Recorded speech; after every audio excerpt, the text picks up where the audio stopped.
একদা কংগ্রেসের দুর্দণ্ড প্রতাপ নেতা, কলকাতা পুরসভার প্রাক্তন মেয়র পরিষদ, তিনি প্রদীপ ঘোষ। বুধবার দ্বিতীয় মৃত্যুবার্ষিকীতে লেবুতলা পার্কে বসল তাঁর আবক্ষ মূর্তি।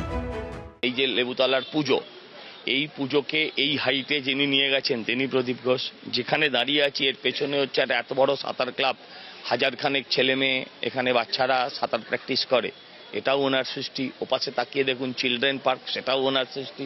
এর পেছনে হচ্ছে পে অ্যান্ড ইউজ টয়লেট, পশ্চিমবঙ্গের প্রথম পে অ্যান্ড ইউজ টয়লেটের প্রবক্তা যদি কেউ হন সেটাও তিনি প্রদীপ ঘোষ। তো ফলে আজকে তার একটা মূর্তি হবে, এটা স্বাভাবিক।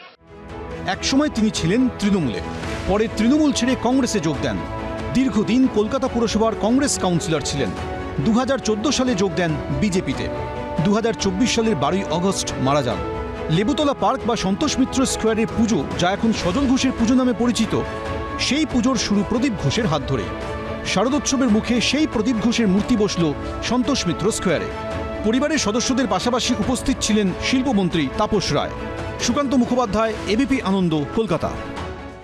এবিপি আনন্দ, এগিয়ে থাকে, এগিয়ে রাখে।